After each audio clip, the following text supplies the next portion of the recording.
আসসালামু আলাইকুম। সমাজকর্ম অনলাইন মাল্টিমিডিয়া ক্লাসে তোমাদেরকে স্বাগত জানাচ্ছি। আমি মোহাম্মদ আবু সায়েম, প্রভাষক, সমাজকর্ম বিভাগ, ঠাকুরগাঁও সরকারি মহিলা কলেজ, ঠাকুরগাঁও। সুপ্রিয় শিক্ষার্থীরা, আজকে আমি তোমাদের সাথে যে ক্লাসটি নিয়ে আসি সেটি একাদশ শ্রেণীর সমাজকর্ম প্রথম পত্রের ষষ্ঠ অধ্যায়ের একটি ক্লাস। সুপ্রিয় শিক্ষার্থীরা, আমি প্রত্যাশা করব তোমরা শুরু থেকে শেষ পর্যন্ত ক্লাসটির ভিডিও অত্যন্ত মনোযোগ সহকারে দেখবে এবং তোমাদের পাঠ্যপুস্তকের সাথে তা মিলিয়ে নেবে। সুপ্রিয় শিক্ষার্থীরা, আমরা ক্লাসের শুরুতেই কিছু ছবি দেখব। এই ছবিগুলো আমরা পূর্বেও দেখিয়েছি। এই ছবিগুলো আসলে সামাজিক গবেষণার বিভিন্ন দিককে নির্দেশ করছে। তাহলে আমাদের আজকের পাঠ হচ্ছে সমাজকর্ম গবেষণার ধাপসমূহ, অর্থাৎ সমাজকর্ম গবেষণা সম্পন্ন করতে হলে কি কি ধাপের মধ্য দিয়ে একজন গবেষককে যেতে হবে, সেই ধাপগুলোর আজকে আলোচনা আমরা করব। আজকের এই আলোচনার শেষে বা আজকের এই পাঠ শেষে তোমরা যা যা শিখবে সেটি হচ্ছে সমাজকর্ম গবেষণার ধাপসমূহ চিহ্নিত করতে পারবে এবং সমাজকর্ম গবেষণার ধাপসমূহকে বিশ্লেষণ করতে পারবে। সুপ্রিয় শিক্ষার্থীরা, ছবিগুলো তোমরা আবারও দেখতে পাচ্ছ। এখানে প্রথম ছবিতে দেখা যাচ্ছে যে একজন গবেষক তার গবেষণার জন্য তথ্য সংগ্রহ করছেন। দ্বিতীয় ছবিতে দেখা যাচ্ছে একজন গবেষক তার গবেষণা কর্মে জনগণের অংশগ্রহণকে নিশ্চিত করেছেন। তিনি এটাকে আমরা বলতে পারি জন অংশগ্রহণমূলক একটি গবেষণা তিনি করছেন। তৃতীয় ছবিতেও তাই। তৃতীয় ছবিতে একজন তথ্য সংগ্রহকারী, তিনি জনগণের কাছ থেকে তথ্য সংগ্রহ করছেন। সুপ্রিয় শিক্ষার্থীরা, তাহলে আমরা এখন যাব পরের পৃষ্ঠায়। সমাজকর্ম গবেষণার ধাপসমূহ আমরা দেখব। এখানে বলা হচ্ছে যে সমাজকর্ম গবেষণার যে ধাপগুলো রয়েছে তার প্রথমটি হচ্ছে সমস্যা নির্বাচন করা, অর্থাৎ কোন বিষয়কে নিয়ে আমি গবেষণা করব সেই গবেষণার বিষয়টি হচ্ছে সমস্যা। সেই সমস্যাটিকে আগে নির্বাচন করে নেওয়া, তারপর গবেষণার উদ্দেশ্য নির্ধারণ করা, অর্থাৎ আমি গবেষণাটি কেন করব, এই গবেষণার মাধ্যমে আমার কি লাভ হবে, আমি যে জনগোষ্ঠীর জন্য গবেষণা করব তাদের কি লাভ হবে, এবং যে প্রতিষ্ঠান থেকে গবেষণার জন্য নিযুক্ত সেই গবেষণা প্রতিষ্ঠানের কি লাভ হবে, এই বিষয়গুলো এখানে অনুপুঙ্খরূপে বর্ণনা করতে হয়। এটি একটি গবেষণার উদ্দেশ্য নির্ধারণ। তারপর হচ্ছে সাহিত্য পর্যালোচনা। আমি যে বিষয়ের উপর গবেষণা করতে চাচ্ছি সেই বিষয় সম্পর্কে সম্যক জ্ঞান থাকা জরুরি। এই সম্যক জ্ঞান অর্জনের জন্য একজন গবেষককে সেই গবেষণার সাথে সংশ্লিষ্ট বিভিন্ন বই, পুস্তক, জার্নাল এগুলো অধ্যয়ন করার প্রয়োজন হয়। এগুলি হচ্ছে সাহিত্য পর্যালোচনা। তারপর অনুকল্প গঠন। গবেষণার জন্য স্বতঃসিদ্ধ কোনো বিষয়কে ধরে নিয়ে সেগুলো টেস্ট করতে হয় বা পরীক্ষা করতে হয়। এই স্বতঃসিদ্ধ বিষয়গুলি হচ্ছে অনুকল্প গঠন বা হাইপোথিসিস। তারপর হচ্ছে গবেষণার নকশা প্রণয়ন করা। গবেষণাটি কিভাবে করা হবে, কারা কারা এতে অংশগ্রহণ করবে, এই সব বিষয়গুলির ব্লুপ্রিন্ট হচ্ছে গবেষণার নকশা। তারপর তথ্য সংগ্রহ। গবেষণার নকশা প্রণয়নের পরের কাজটি হচ্ছে তথ্য সংগ্রহ করা, অর্থাৎ উদ্দিষ্ট জনগোষ্ঠীর কাছ থেকে তথ্য সংগ্রহ করা। তারপর হচ্ছে তথ্য প্রক্রিয়াজাতকরণ করা। তথ্য সংগ্রহ করার পরেই সেটি গবেষণা হয়ে যায় না, সেই তথ্যগুলোকে প্রক্রিয়াজাতকরণ করার প্রয়োজন হয়, অর্থাৎ তথ্যগুলোকে বিভিন্ন পরিসংখ্যানিক পদ্ধতি অনুসরণ করে তথ্যগুলোকে বিভিন্ন ক্যাটাগরিতে ভাগ করে সেগুলো প্রক্রিয়াজাতকরণ করা হয়। প্রক্রিয়াজাতকৃত তথ্যকে বিশ্লেষণ করা হয় যে তথ্যগুলো আসলে কি আমাদেরকে দিচ্ছে। তারপর হচ্ছে তথ্য মূল্যায়ন করা। তথ্য কি ভ্যালিড, তথ্য কি রিলায়েবল, অর্থাৎ তথ্য কি বৈধ কিনা, তথ্য বিশ্বাসযোগ্য কিনা, সেগুলো মূল্যায়ন করতে হয় একজন গবেষককেই। এটি হচ্ছে গবেষণার অন্যতম একটি ধাপ। তারপর হচ্ছে ফলাফল, অর্থাৎ আমরা যেটা বলি ফাইন্ডিংস, গবেষণার ফাইন্ডিংস বা ফলাফল পাওয়া। তারপর হচ্ছে তথ্যসূত্র রেডি করা। আমরা এই গবেষণা করতে গিয়ে যতগুলো লিটারেচারের সাহায্য নিয়েছি সেই সব লিটারেচার এবং লিটারেচারের যারা লেখক এবং প্রতিষ্ঠান রয়েছেন, কত সালে সেই গবেষণাটি সাধিত হয়েছিল বা সেই লিটারেচারটি লিখিত হয়েছিল, সেই সব বিষয়গুলির একটি বর্ণনা সমৃদ্ধ কার্যক্রম হচ্ছে তথ্যসূত্র। এই সব বিষয়গুলিকে ফলো করেই একটি গবেষণা সম্পন্ন করতে হয়। এখন আমরা এই গবেষণার ধাপগুলোর বিস্তারিত বিবরণ দেখব। সুপ্রিয় শিক্ষার্থীরা, প্রথমে রয়েছে সমস্যা নির্বাচন। সমস্যা নির্বাচনে গবেষকের প্রথম কাজ হলো গবেষণার জন্য সমস্যা নির্বাচন করা। এই সমস্যা কিন্তু একজন মানুষের সাধারণ অন্ন, বস্ত্র, বাসস্থানের সমস্যা নাও হতে পারে। এই সমস্যা হচ্ছে মূলত আমি যে বিষয়টি নিয়ে গবেষণা করতে চাচ্ছি সেই বিষয়টি হচ্ছে আমার গবেষণার জন্য একটি সমস্যা। এই সমস্যাগ্রস্ত ব্যক্তি, দল বা সমষ্টিকে প্রভাবিত করে এমন সম্পর্কিত কোনো সমস্যা নির্বাচন করা। সমাজকর্ম গবেষণার জন্য গবেষককে অবশ্যই দৃষ্টি দিতে হবে যে সমস্যাগ্রস্ত ব্যক্তি, দল বা সমষ্টিকে প্রভাবিত করে এমন কোনো বিষয়কে সমস্যা হিসেবে নির্বাচন করা। তারপর হচ্ছে এ পর্যায়ে নির্বাচিত গবেষণা সমস্যাটির বিস্তারিত সুস্পষ্ট বর্ণনা বা ব্যাখ্যা প্রদান করা, যেটাকে বলে স্টেটমেন্ট অফ সিলেক্টেড প্রবলেম। অর্থাৎ যে বিষয়টি নিয়ে আমি গবেষণা করব সেই বিষয়টির একটি সুস্পষ্ট বর্ণনা বা ব্যাখ্যা প্রদান করতে হবে। কেন আমি এই গবেষণা কর্মটি করব, কেন আমি এই সমস্যাটি, সমাজে হাজার হাজার সমস্যা বিদ্যমান থাকতে আমি কেন এই সমস্যাটি নিয়েই গবেষণা করব, এটির একটি বিস্তারিত বিবরণ আমাকে দিতে হবে। অর্থাৎ রেশনাল অফ দ্য স্টাডি আমাকে এখানে লিখতে হবে। তারপরে হচ্ছে গবেষণার জন্য একটি গবেষণার শিরোনাম নির্ধারণ করতে হবে।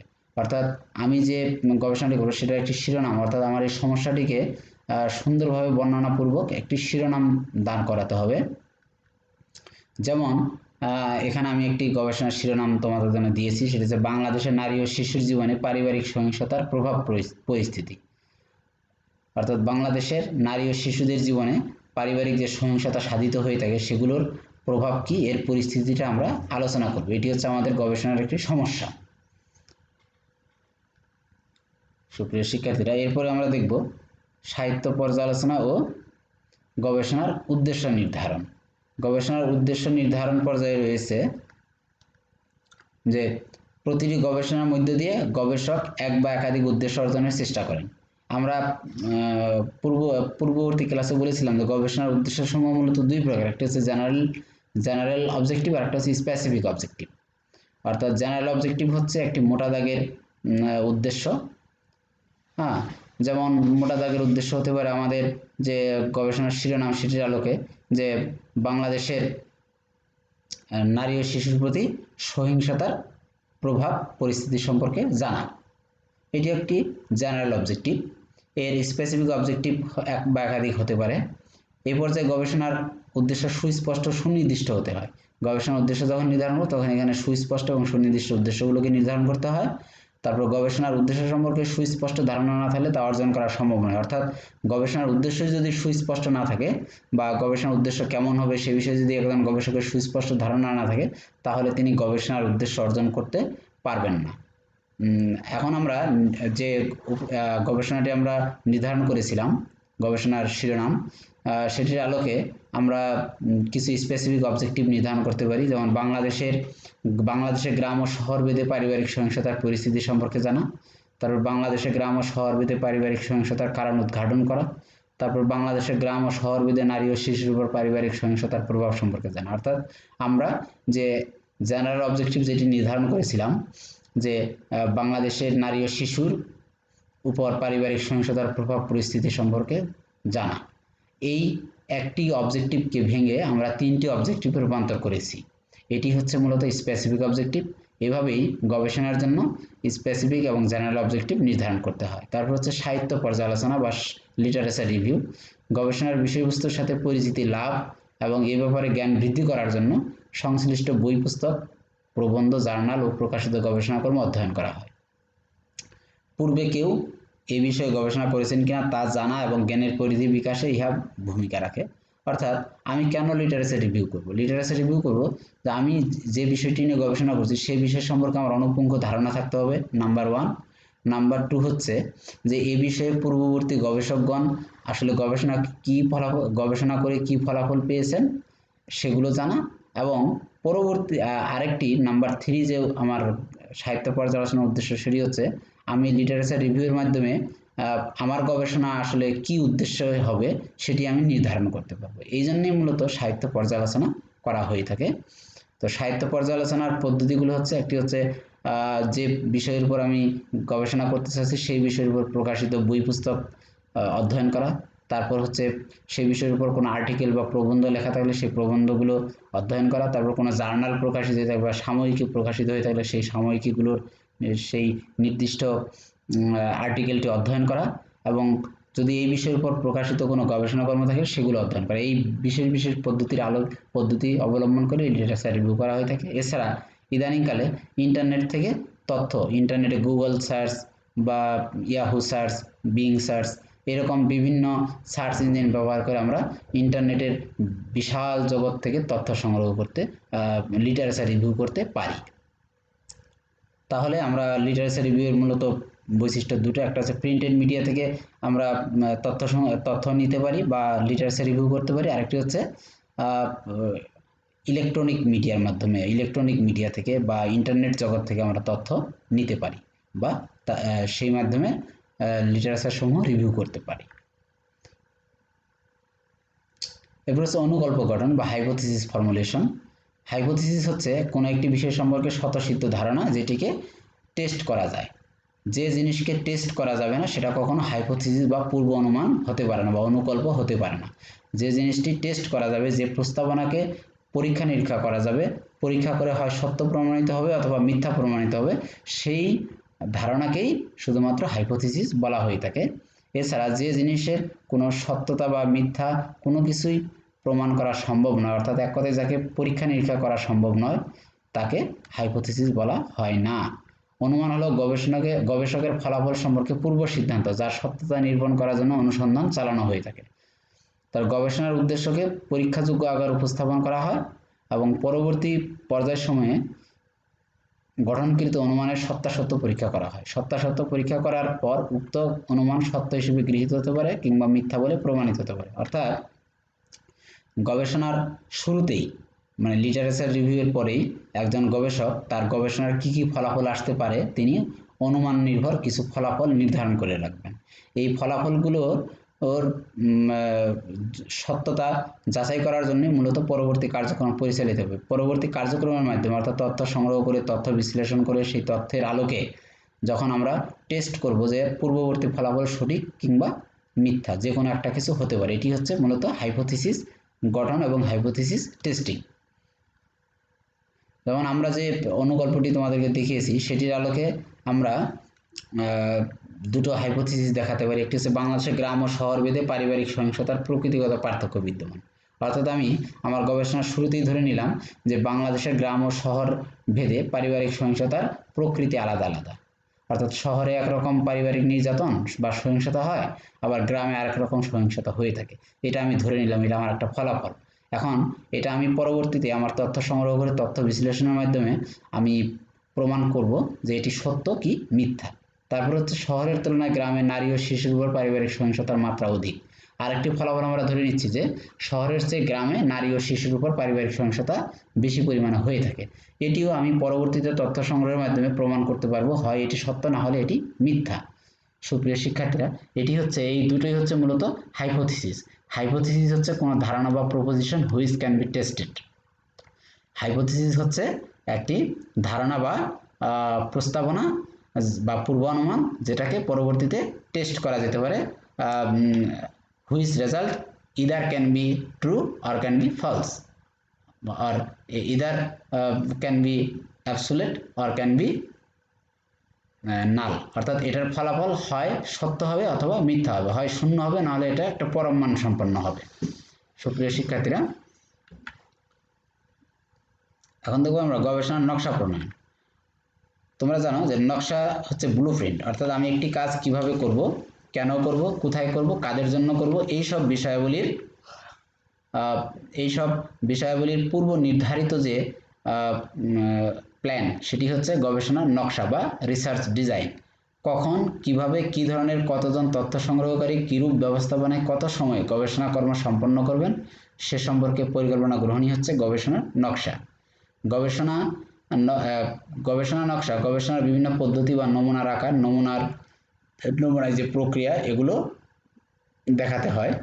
অর্থাৎ একটি গবেষণার জন্য আমি যাদেরকে তথ্যদাতা নির্ধারণ করব, তাদের সংখ্যা কত হবে, তাদেরকে আমি কিভাবে বাছাই করব, আমি কোন এলাকায় গবেষণা করব এবং কিভাবে গবেষণা করব, এইসব বিষয়াবলী এই গবেষণার নকশাতে সেগুলো উল্লেখ করতে হয়। এইসব বিষয়াবলীকে একত্রে বলা হয় রিসার্চ মেথডোলজি। এই রিসার্চ মেথডোলজি বা গবেষণার পদ্ধতি এই গবেষণার নকশা অধ্যায়ে লিপিবদ্ধ করতে হয়।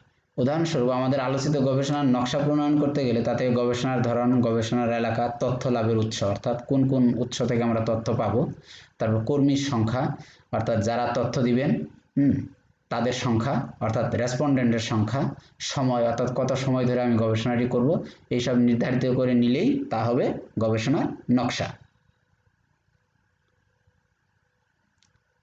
এরপর হচ্ছে তথ্য সংগ্রহ। সুপ্রিয় শিক্ষার্থীরা, তথ্য সংগ্রহ করার পূর্বে তথ্য সংগ্রহের জন্য অনুসূচি বা প্রশ্নমালা প্রস্তুত করতে হবে। অর্থাৎ আমি তথ্য সংগ্রহ করব, কিসের আলোকে তথ্য? আমি কি প্রশ্ন বাইরে থেকে মুখস্থ করে গিয়ে মানুষকে প্রশ্ন জিজ্ঞেস করব, অথবা আমি কি আমার ওই সময় স্মৃতিতে যা আসে তার উপর ভিত্তি করে তথ্য সংগ্রহ করব? এগুলো হলে সুপ্রিয় শিক্ষার্থীরা, তোমরা জানো যে আমি একজন ব্যক্তিকে যেসব প্রশ্ন করব, পরের ব্যক্তির কাছে সেসব প্রশ্ন আমার মনে নাও থাকতে পারে, বা কোনো কারণে সেসব প্রশ্ন আমি ভুলে যেতে পারি। এইগুলোর কারণে তখন আমার গবেষণার জন্য একই রকম তথ্য সবার কাছ থেকে আসবে না। এই জন্যেই গবেষকের প্রধানতম দায়িত্ব হচ্ছে তথ্যদাতার কাছে তথ্য গ্রহণ করতে যাওয়ার প্রাক্কালেই তাকে একটি সাক্ষাৎকার অনুসূচি বা প্রশ্নমালা প্রণয়ন করে নিয়ে যেতে হবে, যাতে তিনি একই রকম প্রশ্ন সবার কাছে জিজ্ঞেস করে সবার কাছ থেকে একই রকম তথ্য তিনি নিতে পারেন। এক্ষেত্রে গবেষককে এক বা একাধিক প্রশ্নমালা তৈরি করার প্রয়োজন হতে পারে। অর্থাৎ হতে পারে যে বর্ণনামূলক প্রশ্নের জন্য একরকম প্রশ্নমালা, আবার সঠিক উত্তরের টিক চিহ্ন টাইপের প্রশ্নের জন্য একরকম প্রশ্নমালা, এরকম বিভিন্ন রকম প্রশ্নমালা একজন গবেষককে তার গবেষণার উদ্দেশ্যের সাথে সঙ্গতি রেখে তৈরি করার দরকার হতে পারে। এই পর্যায়ে গবেষণার নকশা অনুযায়ী গবেষককে তথ্য সংগ্রহ করতে হবে। অর্থাৎ গবেষণার নকশায় কতজন তথ্যদাতার কাছ থেকে তথ্য নিব, কোথাকার তথ্যদাতার কাছ থেকে তথ্য নিব, এবং কী কী ধরনের তথ্য নিব, এই ধরনের বিষয়গুলি গবেষণার নকশায় উল্লেখ থাকে, এবং সেই নকশা অনুসারে একজন গবেষককে এই তথ্যগুলো সংগ্রহ করতে হয়। তারপর তথ্য সংগ্রহে সাধারণত পর্যবেক্ষণ, সাক্ষাৎকার ও সরেজমিনের সাক্ষাৎকার কৌশল ব্যবহার করা হয়ে থাকে। অর্থাৎ পর্যবেক্ষণ হচ্ছে দেখা, কিন্তু এমনভাবে দেখা যেটি তুমি যা কিছু দেখছো তার অন্তর্নিহিত বিষয়াবলীকে উল্লেখ করা হচ্ছে পর্যবেক্ষণ। তারপর সাক্ষাৎকার হচ্ছে যখন তুমি একটি লিখিত কিছু প্রশ্নের সেট নিয়ে তুমি একজন ব্যক্তিকে তোমার সামনে বসিয়ে তাকে প্রশ্ন জিজ্ঞাসা করে তার উত্তর লিখে নিবে, সেটি হচ্ছে সাক্ষাৎকার। আর সরেজমিনের সাক্ষাৎকার অর্থ হচ্ছে একজন ব্যক্তি হয়তো মাঠে কাজ করছেন, তুমি তার সাথে তার মাঠেই গিয়ে তার কাছ থেকে তুমি তথ্য সংগ্রহ করলে, এটা অনেকটা হোম ভিজিট। এইভাবে এরকম কৌশল ব্যবহার করে তথ্য সংগ্রহ করা হয়ে থাকে, এবং গবেষক অধিকতর নির্ভরযোগ্য তথ্য সংগ্রহে সচেষ্ট হন ও প্রাপ্ত তথ্যকে সুশৃঙ্খলভাবে লিপিবদ্ধ করেন। এছাড়াও তথ্য সংগ্রহ মূলত তথ্য দুই উৎস থেকে সংগ্রহ করা হয়ে থাকে। একটি হচ্ছে প্রাথমিক উৎস। প্রাথমিক উৎস হচ্ছে আমি যাদের কাছ থেকে তথ্য নিব, আমার গবেষণার যেসব ব্যক্তি, সেসব ব্যক্তির কাছ থেকে যে তথ্যগুলো সংগ্রহ করব সেটি হচ্ছে প্রাথমিক উৎসের তথ্য। অর্থাৎ আমি যদি বাংলাদেশের নারী ও শিশু নির্যাতনের উপর তথ্য সংগ্রহ করি, তাহলে বাংলাদেশের সকল নারী এবং শিশু হচ্ছে আমার গবেষণার আধেয় ব্যক্তি।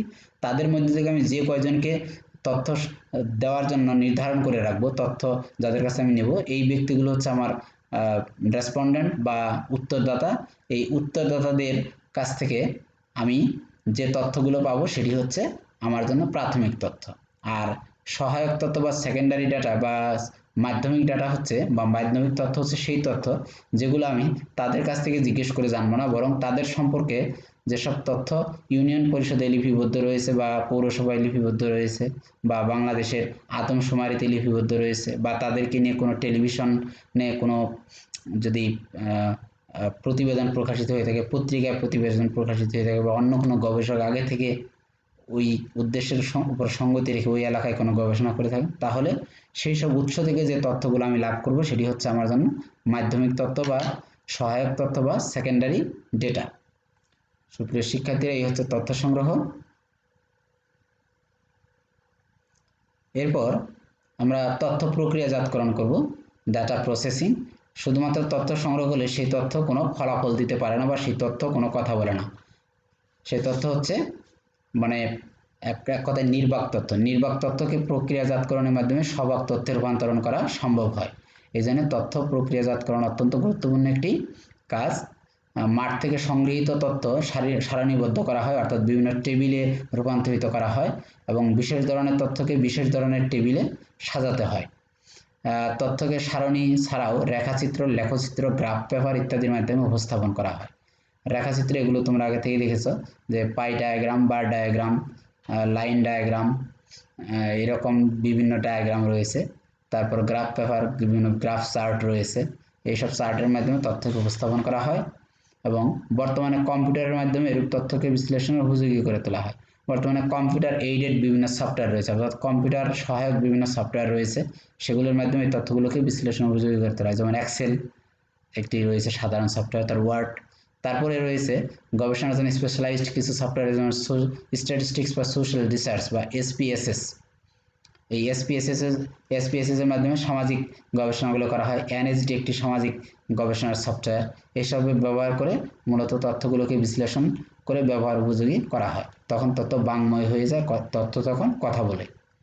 এই রেখাচিত্র বা লেখচিত্র, গ্রাফ পেপার বা বিভিন্ন টেক্সট, অর্থাৎ বাক্য আকারে বা সারণীবদ্ধ আকারে বিশ্লেষিত মানে অ্যারেঞ্জ করা তথ্যকে বিশ্লেষণ করা হয়। গবেষক সারণীবদ্ধ তথ্যের সাথে গবেষণার উদ্দেশ্যের সম্পর্ক এবং বিভিন্ন বিষয়ে পারস্পরিক সম্পর্ক পরীক্ষা করেন। অর্থাৎ এক তথ্যের সাথে আরেক তথ্যের কী সম্পর্ক রয়েছে এগুলো পরীক্ষা নিরীক্ষা করে দেখেন। এই স্তরে গবেষক পরিমাপ পদ্ধতির সাহায্য নিয়ে গঠিত অনুমানের সত্যাসত্য যাচাই করেন। অর্থাৎ এখানে বিভিন্ন রকম মেজারমেন্ট, বিভিন্ন পদ্ধতি রয়েছে। এই পদ্ধতিগুলোর আলোকে তিনি তার তথ্যের সত্যাসত্য যাচাই করেন। এখানে কাই স্কোয়ার টেস্ট করতে পারেন, টি স্কোয়ার টেস্ট করতে পারেন, জেড স্কোয়ার টেস্ট করতে পারেন। এরকম বিভিন্ন টেস্টের মাধ্যমে তিনি তার তথ্যের সত্যাসত্য যাচাই বাছাই করেন।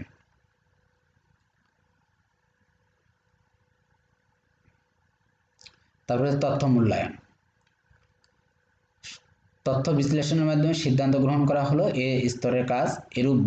এরূপ সিদ্ধান্ত গ্রহণের মাধ্যমে গবেষণা মূল্যায়ন করা। অর্থাৎ আমি যে তথ্যগুলো সংগ্রহ করলাম সেই তথ্যের আলোকে যখন আমি সিদ্ধান্ত গ্রহণ করব তখন সেটা তথ্যের মূল্যায়ন হবে। এই তথ্যের মূল্যায়ন দু ধরনের হবে, ভ্যালিড এবং রিলায়েবল। অর্থাৎ তথ্য যখন আমি বিশ্বাসযোগ্য সূত্র থেকে সংগ্রহ করব তখন সেটি ভ্যালিড, কিন্তু সেই তথ্য যদি অতিরঞ্জিত হয় তাহলে সেটা রিলায়েবল নাও হতে পারে। আবার যদি আমি অতিরঞ্জিত তথ্য সংগ্রহ করলাম না, কিন্তু আমার নির্দিষ্ট এলাকার বাইরে গিয়ে আমি তথ্য নিলাম, তাহলে তথ্যটি রিলায়েবল কিন্তু ভ্যালিড হবে না, কারণ তথ্যটি আমার আওতার বহির্ভূত জায়গা থেকে এসেছে। এই জন্যে তথ্য হতে হবে ভ্যালিড এবং রিলায়েবল, এবং এই তথ্যের ভিত্তিতে সিদ্ধান্ত গ্রহণ সহজ হয়।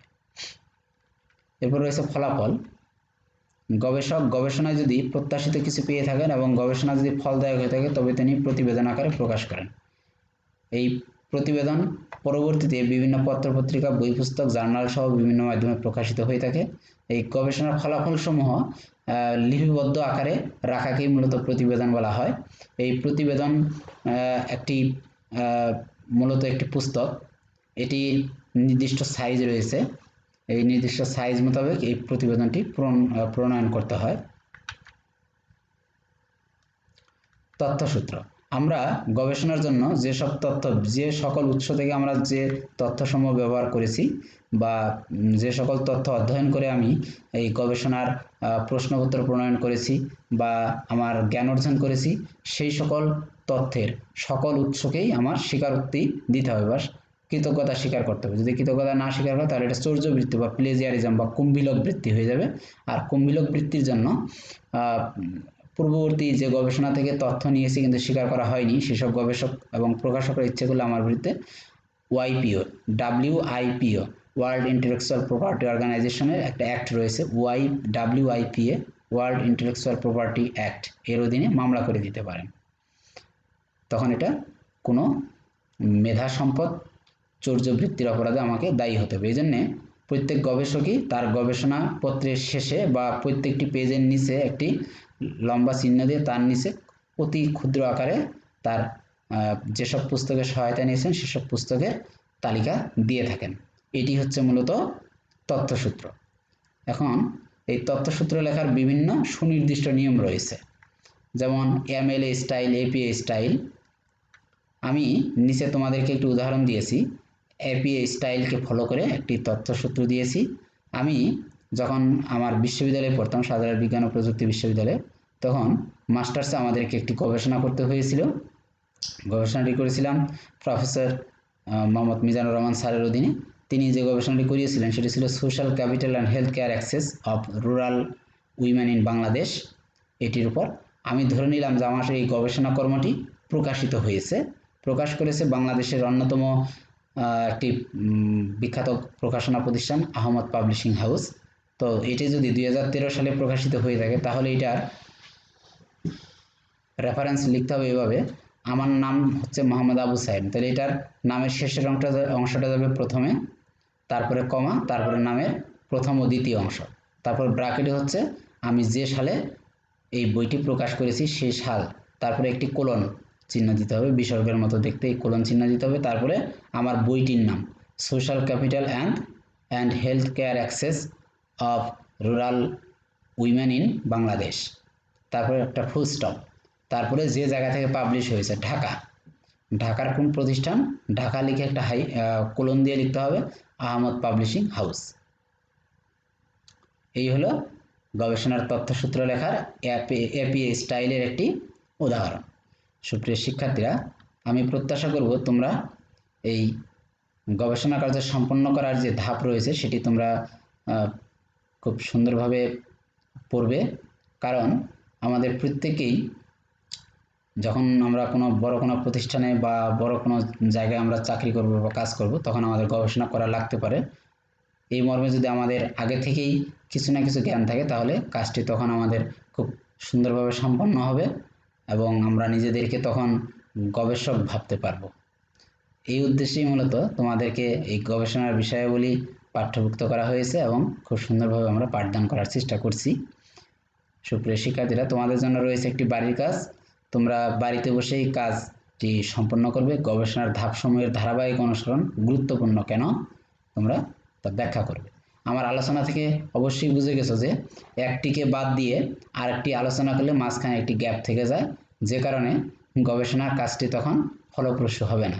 এই জন্যে গবেষণার প্রত্যেকটি ধাপকেই স্টেপ বাই স্টেপ ফলো করার প্রয়োজন রয়েছে। তো এই বিষয়ে তোমরা একটি অনুপুঙ্খ আলোচনা নির্ভর একটি নোট করে রাখবে। সুপ্রিয় শিক্ষার্থীরা, এই পর্যায়ে আমরা একটু মূল্যায়ন করব যে আজকের আলোচনা থেকে তোমরা কি কি শিখলে, গবেষণার ধাপসমূহ কি এগুলো তোমরা নাম বলতে পারবে এবং গবেষণার ধাপসমূহ তোমরা বিশ্লেষণও করতে পারবে। তোমরা এতক্ষণ ধরে ধৈর্য ধরে আমার সাথে ছিলে, এই জন্য তোমাদের প্রত্যেককেই জানাচ্ছি আন্তরিক ধন্যবাদ। সবাই স্বাস্থ্যবিধি মেনে চলবে, একে অন্যের প্রতি মানবিক আচরণ করবে। সবাইকে আমার সালাম, আসসালামু আলাইকুম।